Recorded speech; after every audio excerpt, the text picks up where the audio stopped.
আমাদেরকে জিহাদ করতে হবে। নামাজ যেমন ফরজ, জিহাদ করাও কি ফরজ? নাকি ভুল বললাম? কোরআন সুন্নাহ ভিত্তিক কথা যে নামাজ পড়া যেমন ফরজ, আল্লাহর রাস্তায় জিহাদ করাও কি ফরজ। নামাজ পড়া 5 বার ফরজ, হজ করা জীবনে 1 বার ফরজ। যদি মালিকে নেসাব হয় তাহলে যাকাত দেওয়া কি ফরজ। যদি মালিকে নেসাব না হয় তার যাকাত দেওয়া লাগবে না। যদি হজ তার উপর ফরজ না হয়, তার অর্থ না থাকে, তার উপর হজ করা কি ফরজ হবে না। আর নামাজ দৈনিক 5 বার 5 ওয়াক্ত নামাজ পড়া কি ফরজ। বৎসরে 12 মাস, 12 মাসের মধ্যে 1 মাস রোজা রাখা কি ফরজ। আর জিহাদ ফি সাবিলিল্লাহর কাজ হলো, জিহাদ করা হলো 24 ঘন্টা আপনার গোটা জিন্দেগি আল্লাহর রাস্তায় জিহাদ করা কি ফরজ। সুবহানাল্লাহ কইলেন না?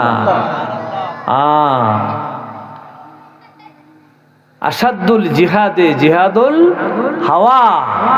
আপনি নফসে আম্মারার সাথে আপনি 24 ঘন্টায় আপনাকে যুদ্ধ করা লাগতেছে। আজকে যারা মাহফিলে আসার চিন্তা ভাবনা করতেছে, নফসে আম্মারার সাথে কিন্তু যুদ্ধ আরম্ভ হয়ে গেছে। নফসে আম্মারা যাওয়ার দরকার নাই, ঠান্ডার মেঝে কষ্ট করার দরকার নাই। যে কম্বল আছে নাকে মুখ দিয়া শুয়া তাহ ঘরে শুয়া শুয়া ওয়াজ শোনো।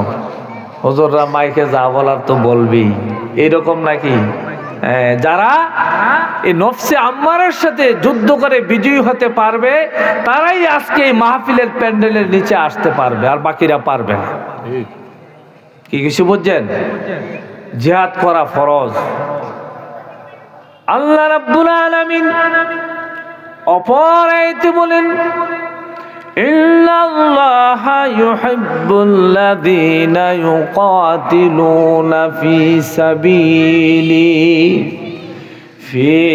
সাবিলিহি সাফফান কান্নাহুম বুনিয়ানুম মারসুস। সুবহানাল্লাহ বলেন।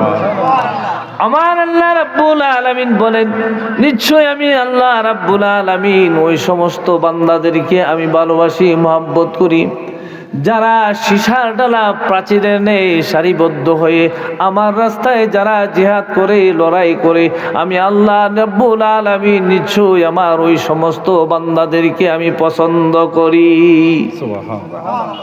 এখন কি করবেন?